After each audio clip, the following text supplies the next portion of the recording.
भारत में बड़ी मात्रा में कच्चा तेल, गैस और फर्टिलाइजर जैसी अनेक जरूरी चीजें हॉर्मुज स्ट्रेट के रास्ते से आती हैं। युद्ध के बाद से ही हॉर्मुज स्ट्रेट में जहाजों का आना जाना बहुत चुनौतीपूर्ण हो गया है।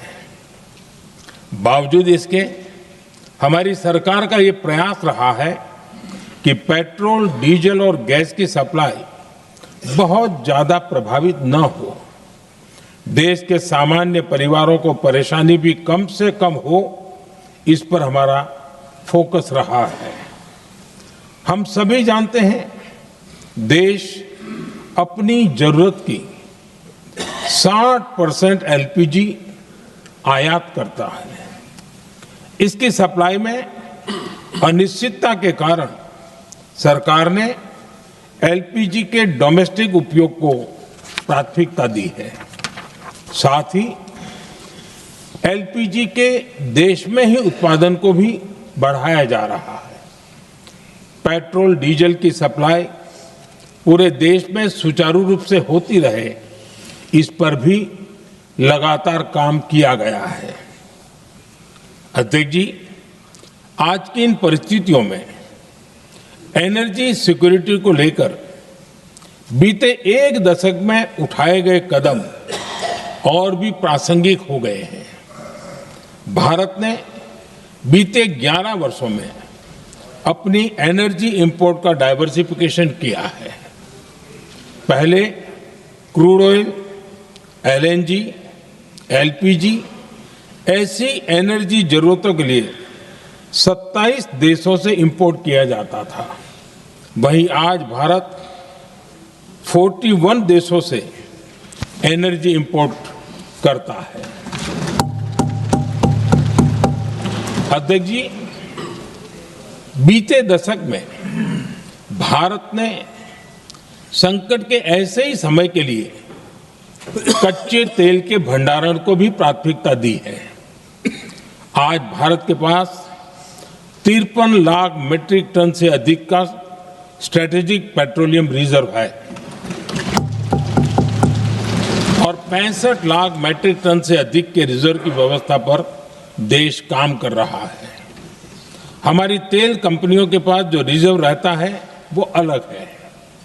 बीते 11 वर्षों में हमारी रिफाइनिंग कैपेसिटी में भी उल्लेखनीय वृद्धि हुई है। अध्यक्ष जी, सरकार अलग अलग देशों के सप्लायर्स के साथ भी लगातार संपर्क में है।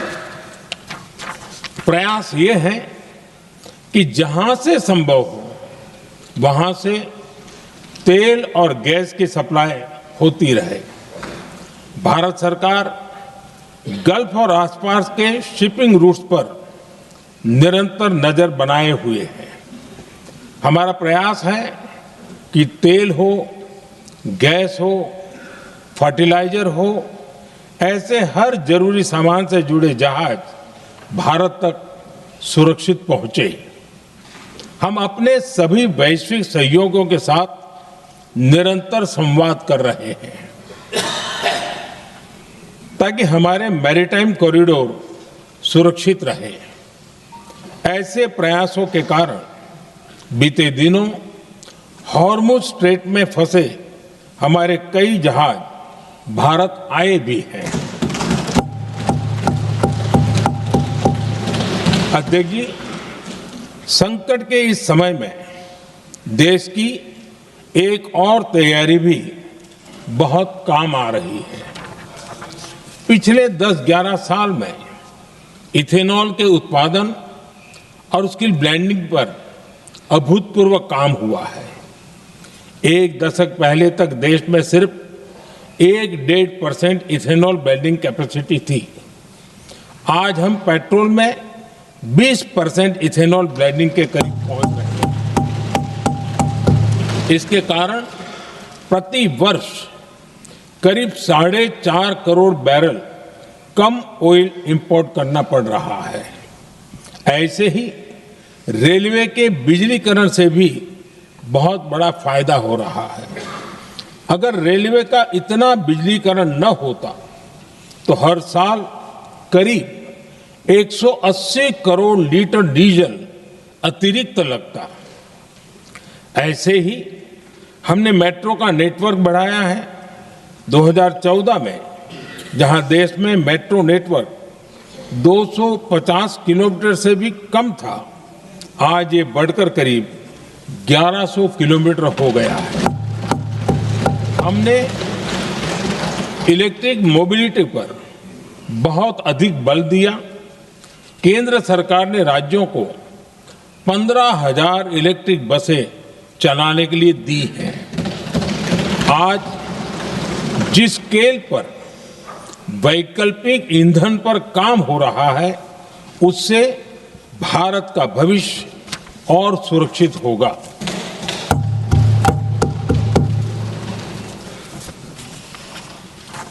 आदरणीय अध्यक्ष जी, हम जानते हैं कि एनर्जी आज इकोनॉमी की रीढ़ है और ग्लोबल एनर्जी नीड्स को पूरा करने वाला एक बड़ा सोर्स वेस्ट एशिया है।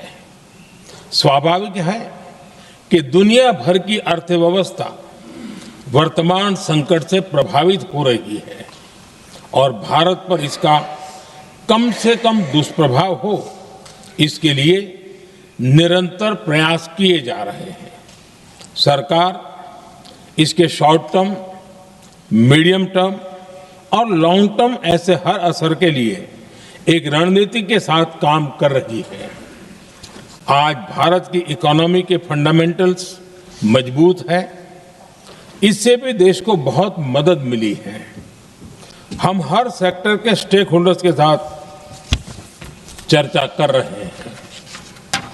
जहां भी जरूरत है उस सेक्टर को आवश्यक सपोर्ट दिया जा रहा है। भारत सरकार ने एक इंटर मिनिस्ट्रियल ग्रुप भी बनाया है।